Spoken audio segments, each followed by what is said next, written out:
You know what day it is.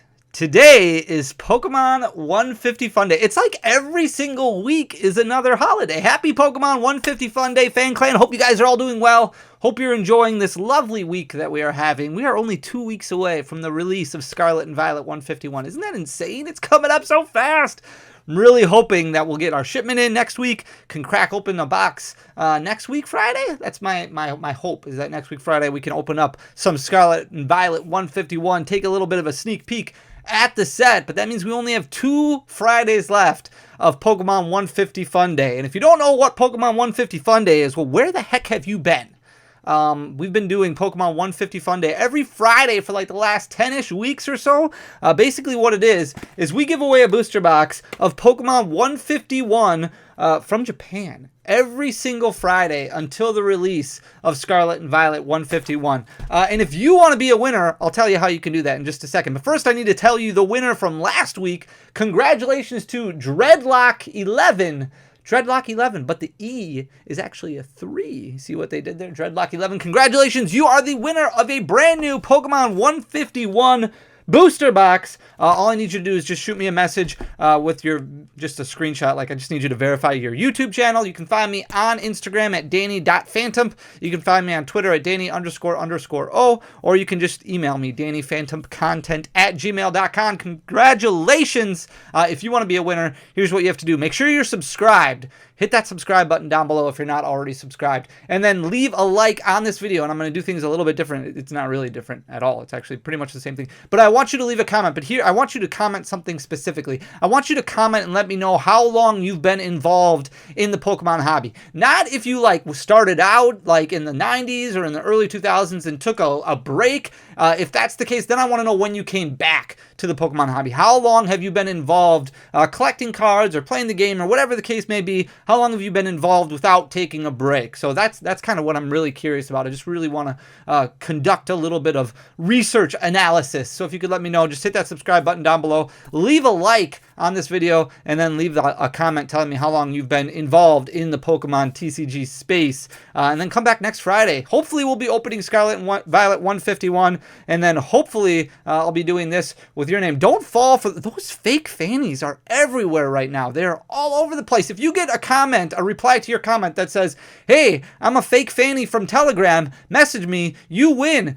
Just reply to their comment and say, go away, fake fanny. We don't like you, fake fanny. I'm tired of them. I'm just tired of them. It's crazy. But come back next Friday. See if you're a winner. I will verbally announce winners like this, so that way there's no confusion. So if you get a fake fanny comment, just tell them to go away. Tell them you don't like them. With that being said, we're going to talk about alternate arts today, because that's kind of how we started this whole Pokemon 150 Fun Day, is we went over alternate arts because there was a giant decline in a lot of Pokemon alternate arts, a lot of really cool Pokemon alternate arts, and they're continuing. And I wanted to kind of end the Pokemon 150 Fun Day whole routine, because next week we should be opening up Scarlet and Violet 151. So I wanted to talk about alternate arts again, because they are continuing to fall, and I want to know what you guys think. If you think they're kind of bottoming out at this point. We've compared Pokemon alternate arts before to the likes of Gold Stars. We've done analysis on how many copies are in existence. We've talked about how many Pokemon cards have been printed over the past couple years, and how the sets are so much more massive. So even though the fact Pokemon is printing a lot more cards,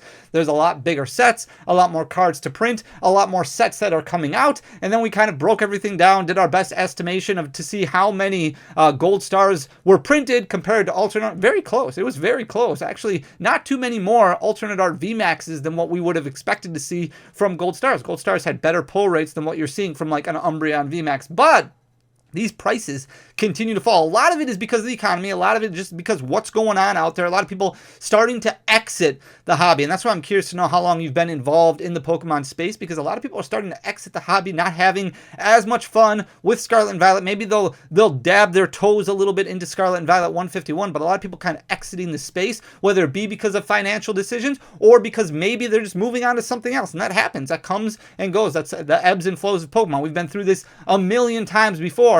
But whatever the case may be, a lot of these alternate arts really starting to drop in price. And now might be the time that you start wanting to look at them to see, okay, well, I wanted to pick up this Umbreon VMAX. It's down a lot from where it was 3 months ago when we last look at it, is now the time, or do I expect it to go down to like under $500?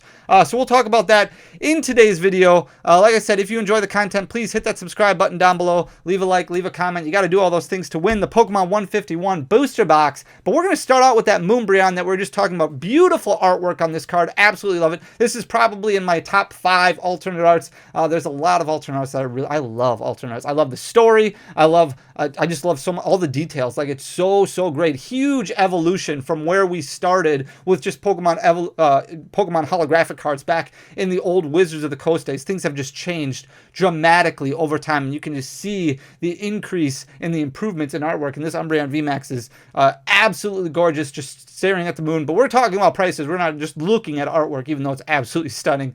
You can see, looking at 3 months of data, a lot has happened over the last 3 months, and it's dropped considerably to the point where it's dropped over 10%, which is a huge drop over the span of 3 months, especially when you're looking at a price point as high as $630, which is where it was at the beginning of June. You can see on June 10th on the graph here, it was sitting at $632.33. So that was a 3-month high for this Umbreon VMAX, probably the chase card for many of you out of Evolving Skies. And it's gone down, gone down, gone down until the end of July, where it kind of started to trickle up a little bit, jump back over $600, but then it just kept going down. You can see over the last couple of weeks here, end of August, beginning of September, it's really taken a huge plunge, and it's dropped all the way down to $559.69. Now, this might not even be the basement yet. It might continue to drop sub $550, maybe down to $525, but definitely a card that you want to keep your eye on. There's a ton of Umbreon VMAXs that have been processed for grading, whether it be through CGC, PSA, or Beckett. There's a lot of graded Umbreon VMAXs out there, which could ultimately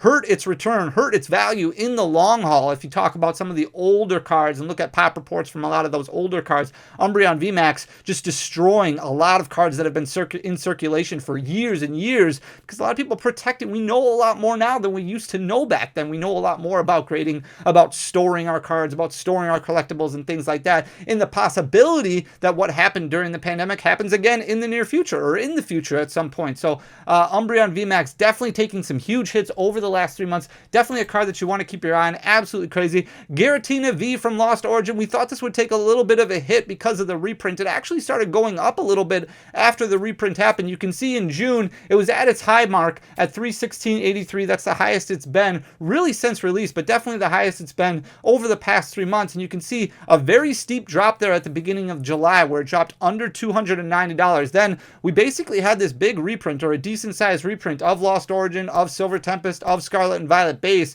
which brought booster boxes down temporarily. And as more Giratinas got pulled, a lot of people thought, okay, well, this card's going to continue to go down, and it didn't end up happening. Kind of like what we saw from the Evolving Skies reprint about a year and a half ago. If you look at what did happen, it ended up going back up. At the end of July, it was over $300 again, sitting right around $310. But now, over the last month and a half, it's really, the bottom has just really fallen off on this Giratina V. It's dropped all the way down to $279.56 is where it's sitting right now. That's the 3-month low. So you might not see, this might not be the basement on this one either. This might keep going down to $250 or so, $240 maybe even, but continuing to trend in that downward direction. If we look at the Rayquaza VMAX, this card has been suffering a lot over the past 6 months or so. At one point in time, this card was selling for over $300. You can see at the beginning of June, it dropped down to a 3-month high of $289.59, leveled off a little bit, but then had a very steep drop at the end of June, where it dropped all the way below $265, went up a little bit, close to about that $275 mark, and then went down again. You can see August 24th or so, it hit that bottom of $253.98. Now it's gone up a little bit, but you're only talking about a couple percentage points, sitting at $258.84. So another card to kind of keep your eye on as you're looking at maybe filling out some master sets. Gengar VMAX is a very interesting one to talk about, because Gengar has historically done extremely well. You look at some of the Gengar Ultra Rares from sets like Phantom Forces, for example. Those cards have been in high demand for a very long time and continuously trended in the upward direction. So Gengar VMAX is definitely a card that you want to keep an eye on, especially if you don't have a current copy of it. Beautiful artwork. Absolutely love it. It's kind of like going into a theme park, a horror theme park, mark. Looks really, really cool as we head into the Halloween season. You can see in June, at the beginning of June, it was relatively level, right around 210.80 as its 3-month high, but it dropped significantly very, very quickly, where it lost about 7-8% over the span of maybe a week. It dropped all the way down to about 197 there at the beginning of July and stayed close to that point before it bottomed out in July 25th, 196.97, but then started climbing back up again, and now it's very close to its 3-month high, sitting at 207.55. Gengar is definitely one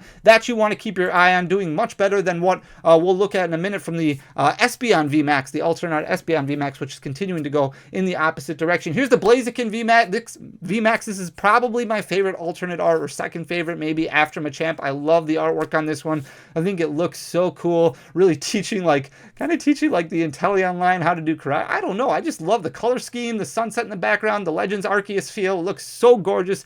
Love everything about this card. In June, this was sitting at a 3-month high. A lot of alternate arts really started going up, and Blaziken VMAX was one of those as well that just started exploding in price over the past year. But really, at the beginning of May, that thing started falling apart. And you can see in June, it was sitting at a 3-month high of 226.89. It's lost about 10% over the last couple months. Now, it's leveled off a little bit over the past few weeks. You can see it hit 189.44 right around mid-August. Now it's kind of leveled off. It's sitting at $190 currently, but you might see a little bit of a drop, even more so, down to 175 as a lot of people start focusing on Scarlet and Violet 151. When that comes out in a couple weeks, maybe people are trying to free up some money for the holiday season, things like that. You might see some of these alternate arts go down even further. Lugia V is a very interesting one. A lot of people thought this card was going to crash even further after those Silver Tempest God Tins, if you want to call them that, were figured out, because like Cool Trainer Ryan, for example, pulling 3 or 4 of them in an opening of just Silver Tempest, which is absolutely insane. We've opened up a couple Lugia V alternate arts just over the past couple weeks, so more and more of them are hitting the market. However, I think a lot of people just didn't have this card in their collection, so because of that, and more eyes happening, more eyes focusing on this Lugia V, a lot of people kind of buying, and it did hit a very low point. You can see in June at its 3-month high of 174.16, suffered greatly. It lost, 25-30% over the span of about 2 months. Middle of August, it bottomed out at 129.60. Now it's gained quite a bit of that back, where it's sitting at 154.29 currently and continuing to rise up. I love this Lugia card. I know it's not for everybody, but the lore behind it with the whole Lugia ideology, it's just absolutely, it's a perfect fit in my opinion. I absolutely love it. Leafeon VMAX from Evolving Skies. These are a lot of big alternate arts that are dropping very significantly. Over 10% of a drop for this one as well, almost 20%. Beginning of June, this was sitting at $170.90. Not every alternate art is dropping, but some of the more substantial ones are definitely feeling the heat right now. At beginning of June, 170.90 as a 3-month high, really kind of hit a wall and then started a consistent trend downward until the end of July, where it really started hitting some steep declines. 147.83 was its 3-month low, which it hit right around August 20th. It's gained a little bit of that back, but you're only looking at a couple percentage points, sitting at 149.89 currently. If we look at the Sylveon VMAX, this one started trending upwards again at the beginning of July into the middle of July, end of July. It got back up to about $138. You can see its 3-month high of 139.67, but then things just kind of fell apart after that, and it dropped considerably. Now it's sitting at a 3-month low of 128.75, so it lost about 10% in the span of a month, which is very significant. It's a beautiful card with the Marshadow over there, the Vaporeon in the back there, the Eevee sitting on the table right there. Really, really cool card, kind of reminiscent of almost like a water park. I think it looks really cool. The alternate art Charizard V from Brilliant Stars starting to recover a little bit, but this card took some huge hits over the past really 7-8 months. At the beginning of June, this was sitting at 142.96 and then dropped below 140, kind of leveled out a little bit until the middle of July, and then everything just got destroyed all the way down to 126.46. So you're looking at over 10% of a drop basically in the span of a month and a half. August 9th right there, hitting its 3-month low of 126.46. Now it's rebounded a little bit, getting closer to that 3-month high, but at one point in time, this card was selling for over $200, sitting at 134.46 currently. The Galarian Moltres V, so good looking, very, very cool. The Flame Bird, absolutely love it. A lot of people like this card, but it's really starting to come down a little bit in price. It's dropped almost 10% over the past few months. In June, at the beginning of June, it was sitting at 129.82, relatively flat, not huge drops, but it has dropped all the way down to 120.55. Like I said, close to that 10% mark, sitting at a 3-month low currently. You might see it drop down even further, maybe getting down to that 110 mark. It's a little bit tougher to find Chilling Rain packs right now, and Chilling Rain being a very tough set to open because pull rates are tough with how many alternate arts are in there. It'll be interesting to see how that performs over the next several months and into the future. Tyranitar V from Battle Styles, very cool looking card. Just passed out there on the floor. He's so full. Dude is so full. Looks so good. At the beginning of June, it was trending upwards a little bit. It passed that $110 mark. It jumped up to $114.69. But since then, just hasn't done anything. It's just been dropping and dropping and dropping. You can see it's sitting at $94.78 currently. That's a 3-month low for this Tyranitar V. Continuing to fall. Might be able to go below $90. Get a little bit more affordable for people. Aerodactyl V coming close to that $100 mark. We might see sub $100 Aerodactyl Vs very soon. Lost Origin still being cracked, still being found in a lot of collection boxes and things like that. This card is very cool. It's really got that Legends Arceus feel to it with all those other Pokemon kind of chilling in the background there. Absolutely gorgeous. In June, this was sitting at $117.68, so that was a 3-month high for this card. It's lost over 10% over the past few months. You can see in the middle of July, it did fall down to about 105, but then started trending upwards a little bit, got above 110 again, and then kind of fell apart. 101.70 is where it is currently sitting. If we look at the Dragonite V, another fan favorite from Evolving Skies, this card has lost close to 20% over the last 3 months, relatively level over the last few weeks, but in the beginning of June, this was sitting at 110.61, and then just consistent trending downwards until the end of July, where it kind of leveled off a little bit. You can see it sitting at $90.80, but there on August 24th or so, hit $88.76 as a 3-month low for that card. Machamp V, this is my favorite one. I love this Machamp V. It looks absolutely gorgeous. This is a sub $100 card right now, which it hasn't been really since release. If you remember, during the pre-order period, this card was selling for about $55, $60, got bought up like crazy. A lot of people loved it, and then it's been above $100 really ever since then until we hit July. Then it kind of fell apart. You can see at the beginning of June, it was sitting at $112.38 as a 3-month high, really all the way up until the end of July. That's when it fell apart. It dropped below $100 and hasn't returned since then, sitting at $89.18 currently. That's a 3-month low, and I think this is the last one here. The Rayquaza V also not performing well. This was above $100 at one point in time. At the beginning of June, it was sitting at $92.39. That was a 3-month high for it. Relatively flat for about a month, and then at the beginning of July, things just kind of fell apart, and all the way up until the end of August is where it hit its 3-month low of $76.50. It's got a couple dollars back, sitting at $78.49 currently, but definitely another card that you might want to keep your eye on, especially a lot of the lines from Evolving Skies, a lot of these alternate art cards. While the seal product continues to rise, which is what we talked about last Friday, a lot of singles continuing to drop, which will make things very interesting moving forward in the Pokemon space. Hope you guys enjoy the content. If you do, please hit that subscribe button down below, leave a like, leave a comment. That way you can be entered to win this beautiful booster box of Pokemon 151. Hopefully we'll be opening up the Scarlet and Violet variant, the English variant, next week Friday. I can't wait for that set. It's going to be so good. So good. The artwork in it is absolutely sublime. I can't wait to open it up and experience. It's going to be wonderful. I hope you guys are doing well. Hope you have a great weekend. We'll be back on Sunday with another video. Until next time, guys. Peace.